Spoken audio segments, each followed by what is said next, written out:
Bonjour à tous et bienvenue dans un nouvel épisode du podcast RCS. Alors aujourd'hui, je reçois Élise Chabet. Salut Élise. Hello. Alors Élise, est-ce que pour commencer, tu peux déjà te présenter? Alors, je m'appelle Elise Chabet. Enfin, je suis cycliste professionnelle pour l'équipe FDJ Suez depuis cette année. Avant ça, j'ai fait du kayak slalom où je suis allée aux Jeux Olympiques en 2012. Et après, j'ai fait des études de médecine que j'ai terminées en 2019. Et voilà, ensuite, je me suis mis au vélo.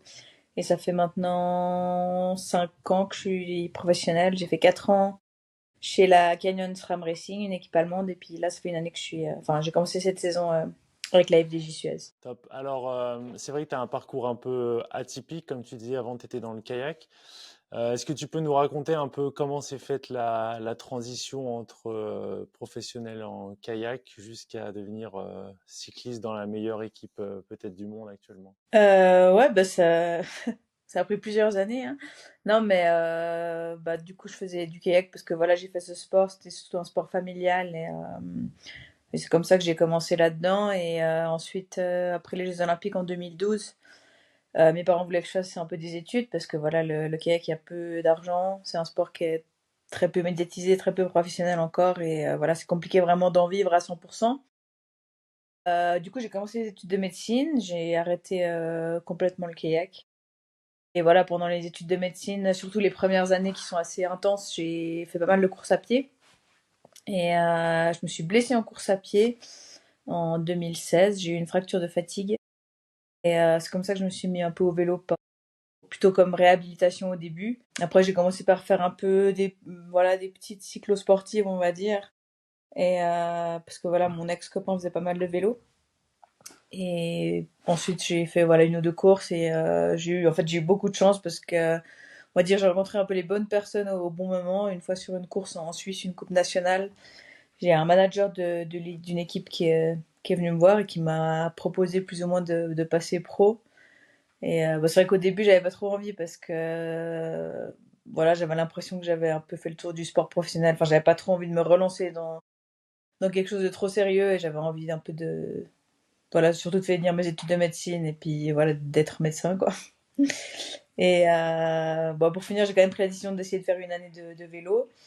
Et ça a plutôt bien marché. C'est comme ça que je suis vraiment rentrée dedans, quoi. Et depuis, j'ai pas trop, plus trop arrêté, on va dire. Ouais. Et ça, c'était quoi comme équipe du coup, ta première équipe? Alors, la première équipe qui m'a proposé, c'était l'équipe Bigla, Katusha, ça s'appelait. Ok, C'était une équipe Suisse, ouais. suisse. Ouais. Ouais. Après, cette équipe-là a fait faillite avec le Covid en 2020. Du coup, c'est un peu ce qui m'a permis de me lancer, mais voilà, c'est pas une équipe qui a vraiment duré. Ok. Et donc du coup après, parce que cette équipe, elle faisait à l'époque déjà les plus gros. Alors le cyclisme féminin n'était pas encore développé comme il est maintenant, mais vous faisiez déjà les plus grosses équipes. Enfin, vous étiez en confrontation déjà avec les plus grosses équipes ou c'était un peu la seconde division? Non, en fait, à ce moment-là, quand c'est arrivé, il n'y avait pas encore vraiment de division dans le cyclisme féminin, parce que c'était encore un peu développé, on va dire. Donc, il n'y avait pas encore d'équipe World Tour, d'équipe continentale comme il peut y avoir dans le cyclisme masculin. Ça, c'est venu plus tard, mais oui, du coup, à ce moment-là, ouais, on faisait les mêmes courses que les plus grosses équipes. Donc, j'ai fait le Giro justement à ce moment-là avec cette équipe. Et ouais, du coup, ouais, on faisait plus ou moins déjà les grosses courses. Ok, ok, ok. Et comment toi, du coup, t'as expérimenté l'évolution du cyclisme du coup féminin dans la structuration? Qu'est-ce qui, pour toi, on va dire au fil des années, est devenu un accompagnement peut-être un peu plus poussé en général? Ouais, qu'est-ce qui a changé pour toi dans l'évolution, donc dans les équipes dans lesquelles tu as été, et en général au fil des années de ce que tu as pu observer, on va dire, du cyclisme féminin en général? C'est vrai que quand j'ai commencé le vélo, pour moi, c'était déjà quand même une grosse différence par rapport au kayak, parce que le kayak est un très petit sport qui est très peu médiatisé. Et le vélo, j'ai direct pu remarquer que c'était déjà vachement plus professionnel, on va dire. Après, le kayak, il y a peu d'argent, et dans le vélo, il y avait déjà un peu plus d'argent à ce moment-là, même si c'était encore des petits budgets, on va dire. Mais je dirais que tout au niveau du suivi, de l'entraînement, de la récupération, enfin, tout est plus professionnel. Après, dans la première équipe où j'étais, moins, et chez Canyon, c'était déjà, on va dire, une étape au-dessus. Il y avait déjà tout qui était mis en place pour qu'on performe. Et puis là, au fur et à mesure des années, je vois enfin, les budgets sont de plus en plus grands, les salaires sont plus élevés, on peut en vivre vraiment très bien maintenant. En tant que femme dans le vélo, enfin, il y a un salaire minimum, on est protégé aussi au niveau des assurances maternité ou ce genre de choses. Et disons que tout est mis en place vraiment pour qu'on puisse vivre de ça et qu'on puisse performer à ce niveau-là. Enfin, là, je vois par exemple, là, je suis actuellement en stage en altitude 3 semaines. Tout est mis en place pour que ça se passe bien. On a des nutritionnistes, on a enfin, des directeurs de la performance qui s'occupent de tout ce qu'il y a derrière. Et ouais, tout est très monitoré, quoi. On est presque comme des Ouais. robots, quoi, en fait. Ouais. Et ça, du coup, ça relève plus de votre initiative personnelle. C'est vraiment maintenant l'équipe qui prend en charge tous les frais. Je sais qu'il y a une certaine période dans le cyclisme féminin, bah, certaines avaient déjà pas vraiment de salaire et il y avait encore moins de budget qui était attribué par les équipes pour pouvoir partir en stage. Donc là, vous, maintenant, c'est vraiment, c'est pris en charge intégralement par l'équipe, quoi. Ouais, bah après, c'est sûr qu'il y a encore, je pense qu'il y a encore beaucoup de différences. C'est que il y a beaucoup de différences entre les équipes. Donc je pense qu'il y a des équipes qui ont des plus gros budgets d'autres que d'autres. Mais dans une équipe World Tour, normalement, toutes les filles ont un salaire minimum. Donc le salaire minimum d'une équipière en World Tour, c'est, je crois, 36 000 € si je me trompe pas par année. Mais après, c'est sûr, il y a beaucoup de différences entre les leaders et les coéquipières. Après, je pense qu'il y a aussi ces différences-là chez les Bien hommes. sûr. Mais au niveau des équipes, oui, moi actuellement, je paye rien du tout. Tout est mis en place. Bah, ici, par exemple, en altitude, je vais rien payer pendant 3 semaines. Et tous les Ouais. déplacements, les entraînements, enfin, tout est suivi. Ouais. Et toi, par rapport à, on va dire, à la partie entraînement, au suivi, j'imagine qu'au début, enfin, tu étais suivi par un entraîneur. Tu as dû à chaque fois prendre l'entraîneur de l'équipe ou alors tu as pu garder ton entraîneur pendant quelques années. Comment ça s'est passé à ce niveau-là? Alors, au début que j'ai commencé, moi, j'avais jamais eu d'entraîneur. Je m'étais jamais entraînée sérieusement. Donc, ça me faisait un peu bizarre. Je m'entraînais un peu moi-même. Je savais même pas ce que c'était un capteur de puissance ou ce genre de choses. Donc, c'est vrai qu'au début, ça fait bizarre de passer de rien à avoir un peu plus de suivi. Et donc, au début, j'avais mon propre entraîneur qui était sur Genève. Et ensuite, quand je suis passée chez Canyon, j'ai pris un autre entraîneur qui était au niveau suisse, on va dire, qui s'occupait déjà de cyclistes suisses. Et là, quand je suis passée à l'FDJ, c'est obligatoire maintenant d'avoir un entraîneur qui fait partie intégrante de l'équipe. Donc, c'est-à-dire que toutes les filles, on est 18 filles, et les 18 filles, elles sont entraînées par un des 3 entraîneurs qui sont actuellement chez FDJ Suez. Et en fait, ce qui est beaucoup plus simple, c'est que ça permet vraiment d'avoir un contact régulier entre les cyclistes, l'entraîneur, le directeur de la performance et puis les directeurs sportifs. Et du coup, il y a vraiment une communication qui se fait dans l'équipe et nous, on n'a plus trop besoin de réfléchir en fait à quelle course on va faire ou comment préparer un pic de forme pour une course ou l'autre. En fait, c'est tout qui est décidé au niveau de l'équipe. Et du coup, ça permet vraiment de savoir qui est en forme à quel moment et puis de planifier les tactiques de course aussi à ce niveau-là. Donc, je pense que c'est beaucoup plus pratique comme ça, quoi. Que chacun soit entraîné par quelqu'un de l'équipe. Ouais. Et ça se fait comment en fait le partage, on va dire, enfin, toi notamment, ton entraîneur, c'est l'équipe qui dit OK, tu vas avoir tel entraîneur, ou alors on sait quand même que dans la relation entraîneur-entraîné, bah, justement, le relationnel est important. Vous avez le choix, c'est un peu par affinité, comment ça se passe? Là, quand j'ai intégré l'équipe, moi, on m'a attribué un des entraîneurs. Après, on m'a dit tout de suite que si jamais ça allait pas et que je voulais changer, je pouvais changer avec un des autres entraîneurs. Après, en l'occurrence, ça se passe très bien. Donc, j'ai pas eu de soucis. Mais ouais, du coup, on a un entraîneur qui est attribué à chaque fille. Mais après, il faut savoir que même les entraîneurs entre eux, ils communiquent, voilà, toutes les semaines, je crois, ils ont des meetings et communiquent entre eux. Donc, en fait, tout est quand même en lien. Ça veut pas dire que c'est moi, j'ai mon entraîneur avec qui j'ai un lien direct, mais mes données, elles sont quand même partagées avec les Hmm. autres entraîneurs de l'équipe et avec tous les autres staffs, quoi. Oui, oui, et puis je pense que dans ces équipes, finalement, il y a aussi une vision de l'entraînement qui est, après tu parlais qu'il y avait des directeurs de perf, etc., où finalement, même s'il y a trois, quatre entraîneurs, on va dire qu'il n'y en a pas un qui a une méthodologie drastiquement différente de, de l'autre. Donc, je pense que ça se Ouais, je pense regroupe que assez, ça quoi. se regroupe assez. Voilà, après moi, mon entraîneur actuellement, elle est hollandaise, donc elle est un peu plus, on va dire, scientifique et tout est très basé sur les données. Il y en a un autre qui est français, par exemple, qui est un peu plus basé peut-être sur le feeling ressenti sur le vélo. Donc il y a un peu quand même différentes approches. Après, Mm. moi, ça me correspond assez bien, quelque chose d'assez scientifique, parce que j'ai toujours fait un peu au feeling et je m'écoute peu, on va dire, donc c'est bien d'avoir des données précises, parce que sinon, voilà, je ferais toujours un peu différemment, peut-être. Et après, je pense que chaque coureuse a plus ou moins des méthodes qui lui conviennent, quoi. Et du coup, là, donc, tu dis que c'est une femme. C'est vrai que dans le commun, on n'a encore pas l'habitude qu'il y ait forcément des entraîneuses. Pour toi, c'est important, ça change quelque chose aussi dans peut-être le relationnel, les échanges que tu as avec.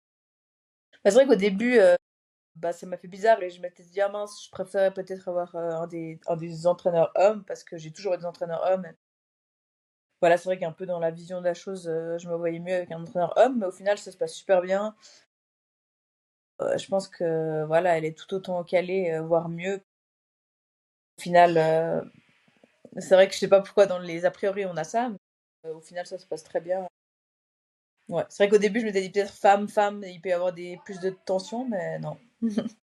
Ouais, alors c'est vrai qu'on le dit comme ça parce que bon, je pense que dans ce métier, il y a encore la majorité est clairement, je pense, chez les hommes. Après, comme dans tout, en termes de compétences, les femmes sont aussi compétentes. Et je pense que dans des métiers où il n'y a pas la parité, ça pousse aussi finalement les femmes à essayer de tout optimiser autant sur leurs connaissances que ce qu'elles déploient pour justement montrer qu'elles sont capables. Donc c'est clair, mais c'est vrai que je pense des fois sur les rapports, notamment sur, bah vous, c'est clair qu'il y a certains sujets qui peuvent être un peu plus sensibles avec les cycles, etc. Donc je sais pas si des fois ça peut être, on va dire, sur certains sujets un peu plus facilitateurs dans les conversations. D'ailleurs, j'avais une question par rapport à ça. Est-ce qu'il y a un management qui se fait des charges d'entraînement, du choix des courses par rapport à vos cycles? Alors selon certaines coureuses, oui. Après moi, je suis pas du tout impactée par ça, donc c'est vrai que Mhm. du coup ça facilite la chose. J'ai pas trop de symptômes prémenstruels ou je sens pas trop. Ça me dérange pas plus que ça. J'ai pas de différence, on va dire, en termes de forme. De performance, ok. Je sais qu'il y a... Après, on est très suivi aussi au niveau du...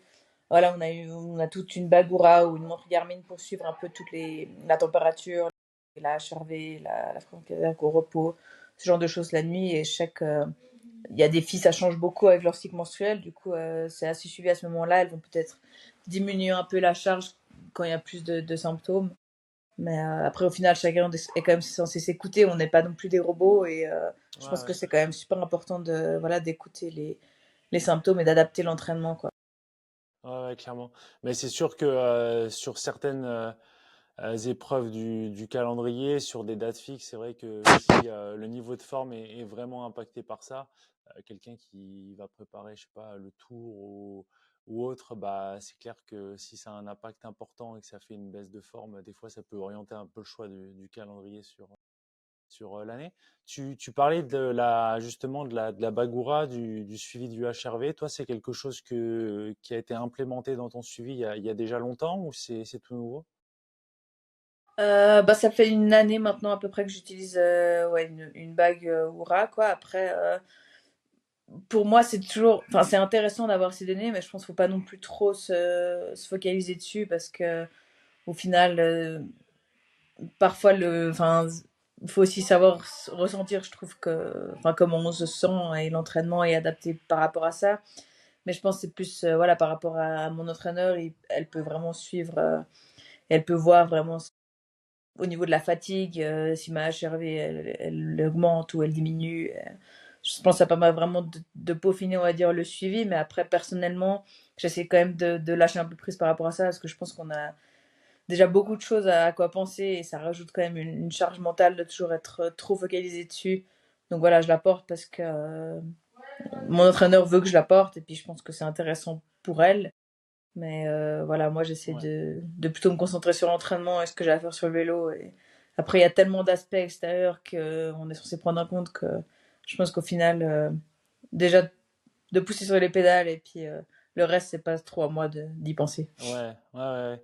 Et ça arrive du coup que, enfin, c'est quoi un peu déjà la récurrence des contacts que tu avec ta coach et est-ce que ça arrive qu'en fonction d'un score de HRV, je pense que je connais ta réponse, mais qu'elle change la séance? Bah, on est en contact quasiment tous les jours déjà via Training Peaks, donc c'est la plateforme où elle télécharge les entraînements que je dois faire chaque jour. Donc après chaque entraînement, moi je mets voilà mon RPE de la séance, c'est-à-dire entre 0 et 10 selon comment je me sentais, enfin la difficulté de la séance, et en plus je mets voilà un petit commentaire de comment je me sens. Et après voilà, on adapte toujours l'entraînement du lendemain ou les entraînements qui arrivent. Après, on va pas dire que la HRV ça va vraiment définir l'entraînement du jour, mais c'est plus une tendance. Ça veut dire que si je me sens moins bien sur le vélo, que la HRV elle commence à diminuer pendant plusieurs jours d'affilée, que ma fréquence cardiaque corpo elle augmente, ben là on va peut-être adapter les charges sur la semaine. Mais ouais, voilà, c'est plus comme ça. Et Ouais. après aussi on a voilà, on s'appelle quand même, je dirais une ou deux fois par semaine pour avoir un contact téléphonique. Et puis en plus on se voit souvent sur les courses ou sur les stages d'entraînement. Donc le contact il est quand même très présent. Et au final c'est ça qui est important, c'est aussi la communication et de dire comment on se sent. Parce que parfois ma HRV tout d'un coup elle va être très diminuée alors que je me sens super bien. Et donc c'est plutôt ouais, voilà comment je me sens on va dire. Ouais. La planification, c'est une structuration généralement sur une semaine ou c'est des blocs de 2, 3 jours et à la fin du bloc, elle te remet le plan. Comment ça se passe? Est-ce que toi, tu as une vision plus ou moins, on va dire, long terme, si on s'imagine que 1 ou 2 semaines, c'est long terme ou c'est vraiment presque du jour par jour? Non, en général, elle me met une semaine avant l'entraînement sur toute la semaine ou sur les 2 semaines. Mais après l'entraînement, il s'adapte quand même, on va dire, de jour en jour. Ça veut dire que j'ai comme une base, voilà, de mes souvent c'est des blocs de 3 jours avec un jour plus enfin 3 jours d'entraînement, un jour de récup, plus récup, on va dire. Et donc ces blocs-là, ils restent, mais après ça s'adapte, on va dire, au jour le jour selon ma forme. Ok, ok. Et par rapport à cette charge, après, je voudrais qu'on discute un petit peu de la manière dont vous vous entraînez maintenant. Il y a un peu voilà, deux différentes sortes de fer sur est-ce qu'on fait plus un modèle polarisé avec beaucoup de basse intensité, beaucoup de haute intensité, ou plus un modèle pyramidal où on va balayer un peu tout le spectre des intensités. Mais avant de parler de ça, est-ce que toi, justement, on va dire justement sur le modèle de 3 jours, 3 jours de charge, 1 jour de repos qui est finalement très commun, et la distribution de basse intensité et séance intensité, est-ce que c'est quelque chose qui a évolué pendant tes 4, 5 dernières années où tu étais professionnel, ou est-ce que tu as vu des changements et enfin, s'il y a eu des changements, c'était quoi ces changements? Est-ce que ça a été bénéfique pour toi?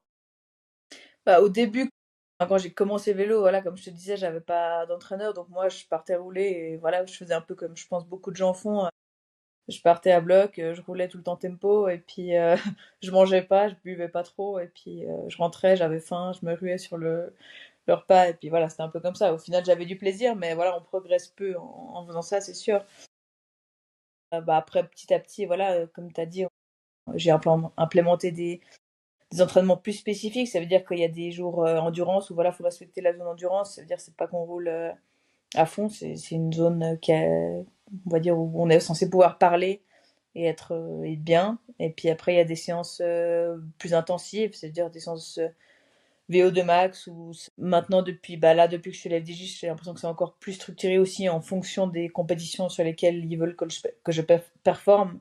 C'est-à-dire que par exemple, là, bah, c'est les classiques qui arrivent, donc on va plus travailler sur des efforts VO2, des efforts courts de 2 minutes à 5 minutes. Et on a très peu travaillé de seuil, c'est-à-dire j'ai quasiment pas fait d'efforts de plus de 5 minutes, on va dire. Et puis après, en vue des grands tours qui viendront après, bah, les prochains stages de préparation, voilà, on va plutôt travailler sur ces efforts de seuil ou des efforts de plus longue durée pour pouvoir performer plus dans l'école ou être coéquipière en vue des grands tours. Ok, ouais, donc il y a vraiment enfin, ce principe de spécificité où vous vous entraînez vraiment sur plus la demande de la compétition. Mhm. Et par rapport à la résistance à la fatigue, un peu ce qu'on voit maintenant, ce principe de durabilité qui finalement veut un peu tout dire et rien dire. Vous, comment, enfin toi typiquement, est-ce que vous avez fait des tests, vous faites un peu des tests spécifiques? Est-ce que tu le travailles? Parce que bah, c'est vrai que maintenant les courses femmes, j'ai l'impression, sont aussi de plus en plus longues. Et il y a aussi bah, cette composante de répétition d'efforts sur fatigue. Aussi, j'ai l'impression que les niveaux de puissance que vous devez développer comparativement à il y a quelques années dans le peloton féminin ont vraiment augmenté. Est-ce qu'il y a des tests spécifiques toi aussi par rapport à ton passé? C'est vrai que tu viens d'un sport qui demande beaucoup d'explosivité. J'imagine qu'il y a eu une transition un peu au niveau du profil aussi qui a dû se faire. Mais voilà, parle-nous un petit peu de ça. Ouais, bah, c'est sûr que le cyclisme se développe de plus en plus. C'est vrai que c'est des efforts qui sont très explosifs.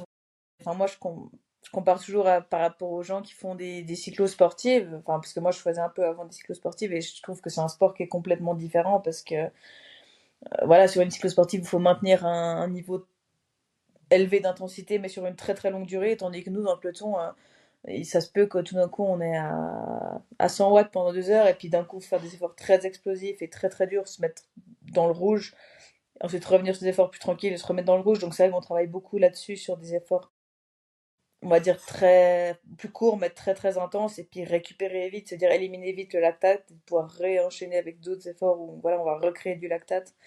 Donc comme tu dis, on fait beaucoup de travail sur, ouais, sur la durabilité, sur la fatigue. Et pour ça, en fait, ce qu'on fait en général, c'est qu'on va faire ces intensités souvent à la fin d'une séance. Ça veut dire qu'on va peut-être travailler après 2000 ou 3000 kilojoules. Donc, on va faire peut-être un 3-4 heures à un certain nombre de watts pour essayer vraiment de vider les réserves et puis voilà, se fatiguer vraiment l'organisme et puis faire à la fin de la séance des efforts intenses et puis voir comment on arrive à récupérer. Ou ce qu'on fait aussi, c'est que voilà, on a ces blocs de 3 jours, donc peut-être faire des intensités dures aussi à la fin des 3 jours, ou une fois que le corps est quand même un peu fatigué. Après, ce qu'on fait aussi pas mal, c'est les tests lactate. Ça, c'est un peu récent aussi. C'est plus récent, on va dire, qu'on travaille là-dessus. C'est-à-dire qu'au lieu d'aller faire des tests de puissance, parce que voilà, il y a 2 3 ans, c'était un peu ça que je faisais plus, des tests de puissance sur 5 minutes, sur 12 minutes, sur 20 minutes. Maintenant, on fait plus trop ça. Au final, les records de puissance, on les voit sur les courses plutôt. Mais ce qu'on va faire, c'est plus des tests justement de lactate. Ça veut dire c'est des efforts de 6 minutes à différents niveaux de puissance. Et puis et là, ils prennent le lactate après chaque fois, après chaque seuil, en gros. Et puis voir comment on tolère en fait cette montée du lactate et à quelle zone on doit travailler très spécifiquement à l'entraînement. Ouais.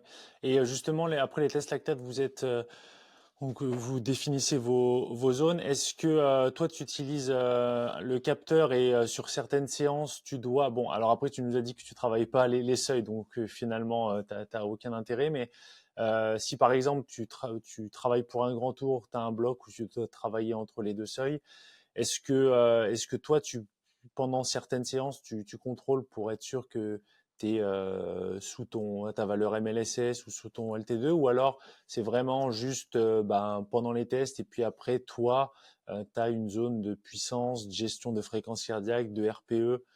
Comment ça se passe sur ce travail spécifique-là? Alors moi, personnellement, enfin, j'ai jamais fait de moi-même des tests lactate sur mes séances, mais on en fait régulièrement. C'est-à-dire que peut-être tous les 2 mois, voilà, je vois mon entraîneur et on fait ces tests lactate pour adapter les zones. Typiquement, là, on est en altitude, donc on a fait le test aussi juste les 2 premiers jours d'arrivée en altitude pour adapter les zones. Et après, voilà, je connais un peu mes zones et je sais dans quelle zone je dois travailler. Et aussi, ouais, comme tu dis, le RPE, en fait, c'est important parce qu'au final, on commence à se connaître un petit peu. Moi, je me connais pas encore, j'ai de la peine encore à savoir vraiment à quel RPE je serai, à quelle zone de lactate, mais je sais qu'il y a beaucoup de filles qui arrivent ou d'hommes qui arrivent à savoir plus ou moins selon le RPE à quel taux de lactate ils sont, et ça, c'est aussi super utile. Ok. Ouais, ouais, clairement. Après, il y a aussi, c'est vrai que le lactate, la gestion, elle est, vu qu'on mesure quelque chose quand on prend le lactate, donc on mesure finalement ce qui est restant entre ce qui sort et ce qu'on produit et ce qu'on réutilise. Après, on le mesure au niveau du sang. le top, ce serait de savoir ce qui se passe au niveau du muscle. Mais c'est vrai que c'est très, très changeant, mais finalement, les données de fréquence cardiaque et surtout le RPE, dans beaucoup de cas, peuvent aider un petit peu à cibler. Mais comme tu dis, il faut arriver à bien se connaître et bien s'écouter. C'est pas toujours facile. Moi, il y a un point que j'aimerais aborder avec toi, c'est la partie mentale de la pratique et avoir toi ton ressenti déjà par rapport, on va dire, quand tu passes voilà, des études de médecine à découvrir le monde professionnel. Au début, tu nous disais que tu n'étais pas forcément dans l'optique de vouloir continuer, ça semblait être plus une expérience. Comment en fait ton mental il a changé aussi par rapport au fait de ok, je veux juste expérimenter ça, mais je veux toujours être médecin, à maintenant d'être dans la meilleure équipe professionnelle, et j'imagine que tu as d'autres objectifs que de vouloir retourner médecin dans 3 mois, quoi. Ouais. Bah, c'est vrai que pour moi, c'est vraiment quelque chose que j'ai eu beaucoup de peine mentalement. C'était pas facile parce que, bah voilà, j'ai fait des études de médecine et du coup, il y avait beaucoup de pression sociale de ma famille, de mes amis ou du monde extérieur qui connaissent pas forcément le vélo, qui se demandent en fait pourquoi j'ai choisi de faire du vélo alors que j'ai un papier de médecin et que voilà, je pourrais, entre guillemets, aider des gens et sauver des vies. Après, c'est vrai que c'est un choix qui est des fois, je sais pas que je culpabilise un peu, mais ouais, c'est vrai qu'il y a un peu cette forme-là. Je me dis, mais en fait, c'est vrai que je fais du vélo. En soi, ça apporte, on va dire, pas grand-chose à la société, au monde extérieur, alors qu'en effet, j'ai un papier de médecin et je pourrais plus, on va dire, participer à ce niveau-là. Mais après, en fait, j'adore ce que je fais, j'adore le vélo et j'espère que d'un côté, je peux aussi inspirer des gens à faire du sport, à se bouger, ou motiver même des filles, parce que voilà, je pense qu'au niveau féminin, c'est pas non plus facile, je trouve, enfin, c'est pas facile d'arriver dans ce milieu-là et puis d'assumer d'être dans ce milieu-là, parce qu'on a toujours un peu la vision voilà, les hommes ont le droit d'en vivre, et puis nous, les gens se demandent toujours en tant que femmes, mais en fait, vraiment, est-ce que c'est ton métier d'être cycliste? Et dans la tête des gens, c'est pas forcément facile. Donc, après, c'est vrai que je pense qu'au fur et à mesure des années, j'arrive mieux à accepter ce que je fais, et au final, maintenant, je l'assume complètement, et j'adore ce que je fais et je trouve que c'est super cool, et puis c'est de plus en plus médiatisé, et puis je vois qu'il y a un impact aussi de plus en plus de ce qu'on fait sur les gens, et que ça inspire aussi beaucoup aux gens, donc j'en vois du positif, et puis c'est ça qui me motive aussi à continuer dans cette voie-là, quoi. Ouais, ok. Et par rapport on va dire, ton rôle dans les équipes aussi, j'imagine que c'est ça. Enfin, maintenant, j'ai l'impression quand même une des leaders, en tout cas des filles les plus fortes. J'imagine que des fois tu serais coéquipière, mais parfois tu auras aussi ta chance. Comment ça se passe aussi psychologiquement est-ce qu'il y a eu des moments où tu as douté, où tu n'as pas pris forcément de plaisir? Comment ça évolue aussi ça, un peu la place dans l'équipe, le bien-être aussi, de se dire, est-ce que tu as toujours été heureuse de faire ça? Et maintenant, à quel point t'en es? Ouais, bah c'est sûr, enfin, moi, je dis toujours que je pense que le cyclisme, c'est un des sports les plus durs, parce que, en tant que, enfin, c'est sûr que le leader gagne, et il est mis en avant, et puis enfin, c'est cool, il a la victoire et il est sur le podium, mais il y a tout un travail derrière en fait, c'est un sport d'équipe, et les gens, ils ont de la peine à s'en rendre compte, je trouve, et c'est ça qu'au début qui était dur pour moi, qui venait d'un sport individuel. C'est que voilà, les gens, ils regardent parfois les résultats, et quand ils voient que t'es 80e parce que, j'en sais rien, t'as peut-être aidé en début de la course, il y a toujours un petit commentaire, ah mais qu'est-ce qui s'est passé, t'avais pas des bonnes jambes. Hmm. Et au final, les gens ont parfois de la peine à comprendre qu'en fait, non, derrière, il y a tout un travail, il y a une tactique de course, et puis parfois on travaille pour une leader, et puis voilà, au final, c'est elle qui va aller chercher le résultat. Et moi, personnellement, j'adore être coéquipière. C'est un rôle que je trouve qui est tellement gratifiant, parce que, enfin, quand on arrive à gagner avec une tactique de course par équipe qui a fonctionné, la victoire, au final, elle revient à toutes, et c'est vraiment cool. Et je trouve que d'être leader, au final, c'est pas facile. Enfin, j'ai eu parfois ce rôle de leader, et c'est pas facile à assumer, parce que derrière, il y a 6 filles qui travaillent pour toi, et puis il faut quand même assumer le résultat derrière, et c'est quand même pas mal de pression. Donc, je pense que c'est pour ça que c'est aussi un sport qui est super intéressant, c'est qu'il y a plusieurs côtés. Enfin, il y a tellement d'aspects tactiques derrière et il y a plein de positions qui sont super intéressantes. Et moi, c'est pour ça que j'adore ça aussi, quoi. Et puis là, justement, j'ai décidé d'intégrer la FDJ Suez qui a signé, ben, on va dire, la meilleure fille en ce moment, Demi Vollering. Et puis, juste d'être coéquipière et de l'aider à gagner, c'est quelque chose qui est hyper gratifiant, quoi. Et je trouve que tout pousse, du coup, toutes les filles à se surpasser et à donner le meilleur de nous-mêmes. Et c'est ça que j'aime bien aussi. Mm. Toi, du coup, c'était vraiment aussi un élément, enfin, déclencheur dans ton choix de pouvoir épauler peut-être une des meilleures cyclistes au monde, quitte à peut-être perdre des fois des responsabilités, mais finalement, c'est aussi ce que t'aimes, quoi. Ouais, bah c'est sûr que bah moi voilà quand le manager il m'a proposé un contrat, il m'a dit que probablement il y aurait Demi qui viendrait dans l'équipe. Et bah moi dans ma tête je me suis dit bon ok je vais devoir bosser sur beaucoup de courses, mais aussi je pense que ça ouvre des portes parce que il y a beaucoup de courses aussi où les gens vont peut-être voilà regarder plus de son côté et puis moi ça va m'ouvrir des portes pour essayer quelque chose de plus loin ou pour voilà pour avoir une tactique de course un peu plus agressive et ce qui me correspond bien et puis c'est au final ce genre de course où j'ai du plaisir donc je pense que ça apporte aussi quelque chose d'intéressant. Ouais.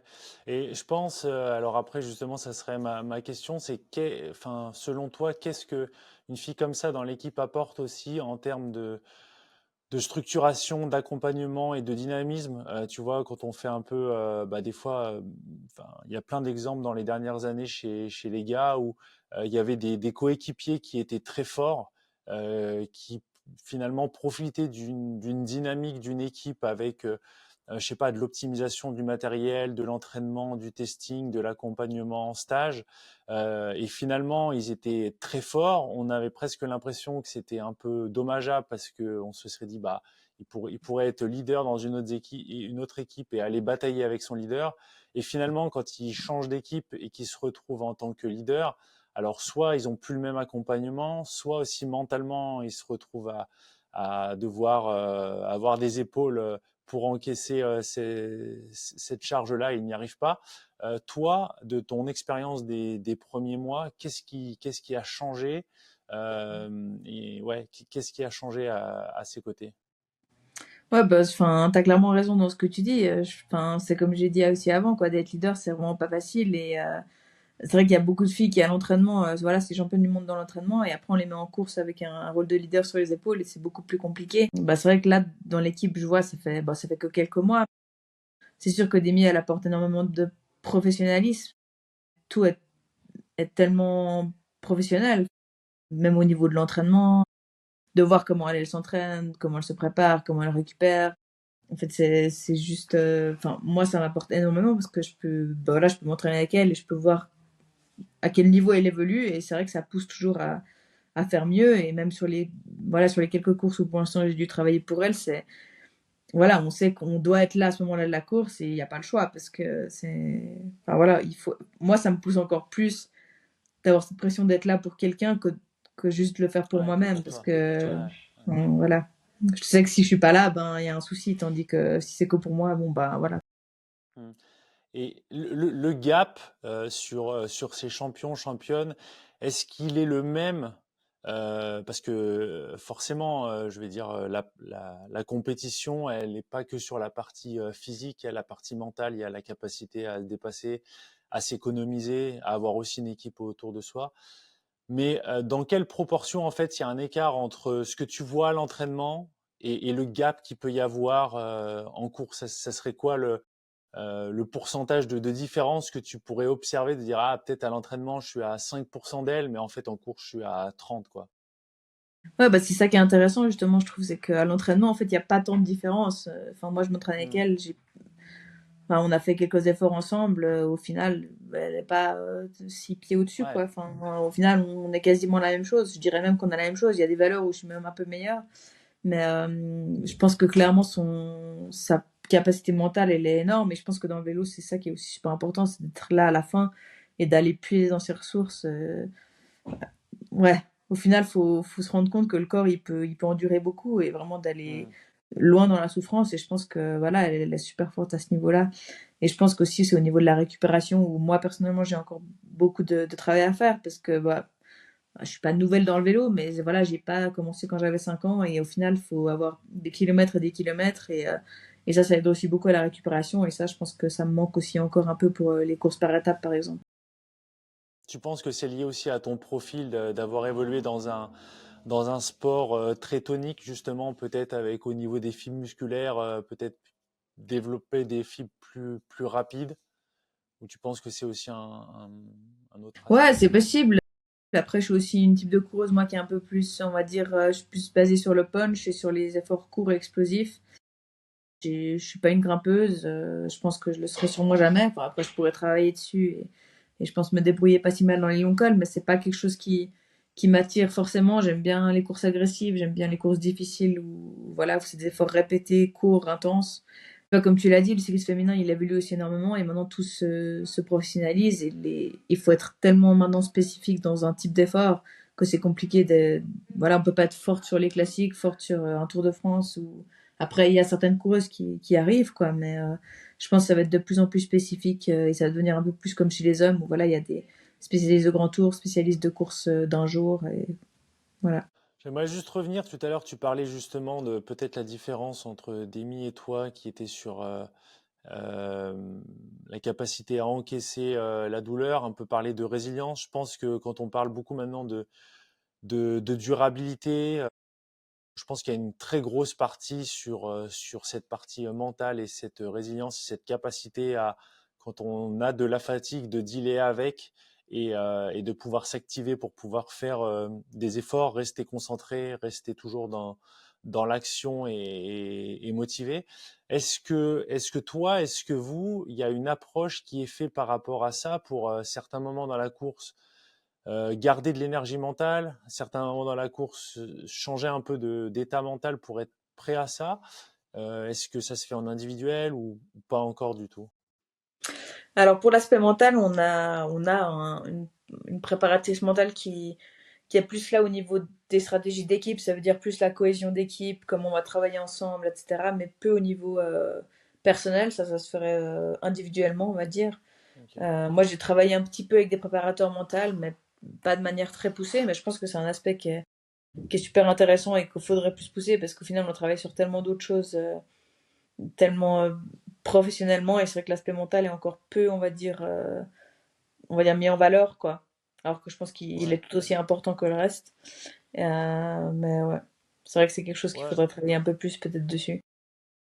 ouais, clairement. Après, c'est clair que je pense que c'est encore pas du tout assez considéré. C'est clair que ça remplacera jamais l'entraînement physique, mais finalement, on a notre capacité physique et c'est notre mental qui va un peu décider de comment on l'active, comment on le préserve, etc. Mais Ouais. voilà, j'étais curieux de savoir un peu comment ça. Bah, surtout qu'au final, je pense qu'au niveau physique, les différences, elles sont, on va dire, faibles entre les meilleurs au monde, quoi.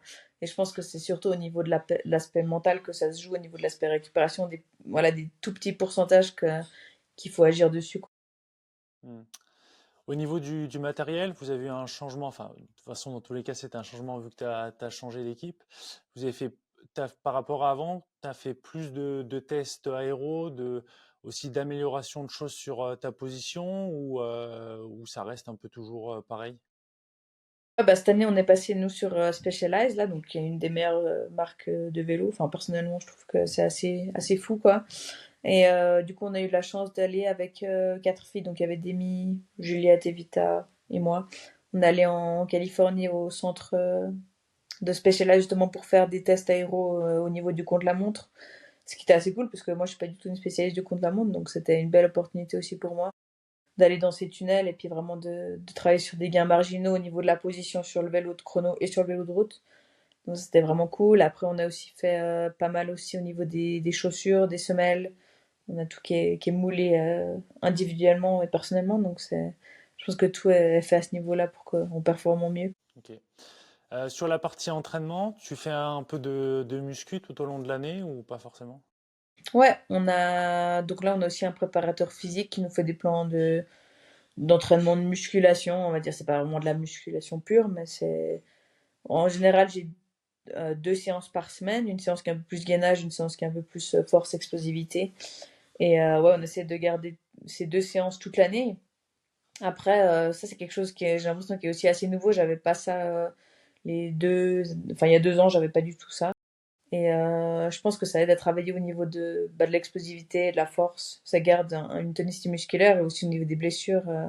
Moi, ça m'a pas mal aidé parce que j'ai eu un peu des problèmes de genoux. Et depuis que j'ai implémenté ça, je sens que ça va beaucoup mieux et je suis plus stable. Sur le vélo, ma balance aussi droite-gauche, elle est plus équilibrée. Et je pense que c'est important de garder ça, enfin d'essayer d'y garder vraiment régulièrement. Hmm. Vous le faites plus avant les sorties ou après? Ça dépend ce qu'on va rechercher. Euh, En général, ouais, ça dépend vraiment de la séance qu'il y a. Parfois, s'il y a des sprints, ils aiment bien faire avant pour avoir un peu une fatigue musculaire, pour ensuite aller travailler Mhm. sur des sprints où on est un peu plus fatigué. Mais sinon, en général, moi, je la fais plutôt après, pour vraiment, on va dire, se focaliser sur la séance de vélo, de faire vraiment bien la séance de Hmm. vélo, et puis voilà, de faire la séance de force après. Ok, ok, ok. Alors, avant ce podcast, tu me disais que là, du coup, tu étais en altitude au TID. C'est la première fois que vous êtes là-bas? Que tu es là-bas? Ouais, bah là, moi, c'est la première fois aussi qu'on organise, enfin, qu'il y a vraiment un stage en altitude qui est organisé par rapport à l'équipe. Donc là, on est 3 filles actuellement en altitude, dans une maison avec un peu de staff, voilà, pour nous aider à se préparer pour les classiques qui vont être un gros objectif de l'équipe. Donc c'est cool, quoi. Je me réjouis de voir ce que ça va donner. Donc là, c'est le premier stage de l'année. C'est vraiment, enfin, vous en avez fait un seul ou vous aviez déjà fait de l'altitude avant? Alors, stage altitude, c'est le premier, mais on a fait déjà des stages d'entraînement en Espagne, quoi. Ouais. Et après, en fait, il y a plusieurs blocs d'altitude selon les filles. Donc là, c'est vraiment les filles qui vont être, on va dire, leaders pour les classiques. Et après, avant le Giro, il y aura de nouveau un stage en altitude pour celles qui font le Giro. Et avant le Tour de France, de nouveau pour le Tour de France. On va dire, c'est pour les 3 gros blocs de course. Ok. Toi, tu connais déjà un petit peu ton programme après ces classiques ou ça sera un peu ouvert en fonction de tes perfs et de tes envies? Bah là, pour les classiques, ouais, je connais vraiment le programme et là où je vais devoir vraiment être en forme. Et après, pour les grands tours, normalement, ça va être défini après le Tour des Flandres. Donc, enfin là, en avril, quoi. Mais après, moi, mon rôle, je sais très bien que ce sera coéquipière sur le Tour, je pense, hein. Après, je pense ouais, l'objectif de l'équipe est assez clair. On veut aller gagner le Tour de France avec une équipe française. Donc je pense que la pression, elle va être là, mais je serais très contente de ne pas être leader. Tu avais déjà fait le tour hein, par le passé. Ouais, bah, j'ai déjà gagné le tour l'année passée, du coup, avec Ah oui, du coup, l'équipe ouais, Canyon, avec, ouais. c'était mon ancienne leader, donc voilà, il va falloir regagner une deuxième fois. Et le tour chez les femmes, c'est de ce que disent les gars, c'est pareil, c'est quelque chose de hors norme ou ça reste un peu dans la lignée de ce que vous vivez toute l'année?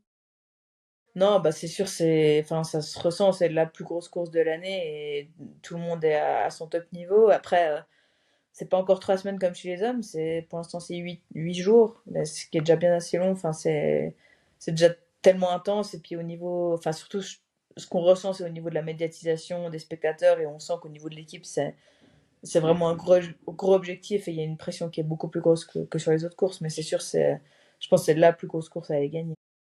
Ouais, ouais. Sur les courses comme ça, vous arrivez vraiment durant les journées à vous reposer des fois ou finalement pas vraiment, le rythme est tellement dense. Bah, c'est vrai que c'est assez intense parce que, bon, après, les étapes sont pas aussi longues que chez les hommes, mais c'est quand même des étapes de 4 heures. Et puis, en général, il y a beaucoup de transferts, ce qui prend du temps. Il y a souvent 1 à 2 heures de transfert avant les étapes, après les étapes. Donc, au final, c'est vrai qu'il n'y a plus beaucoup de temps dans la journée. On rentre de l'étape, il y a un massage, et puis on mange et on essaie de récupérer au maximum pour l'étape du lendemain.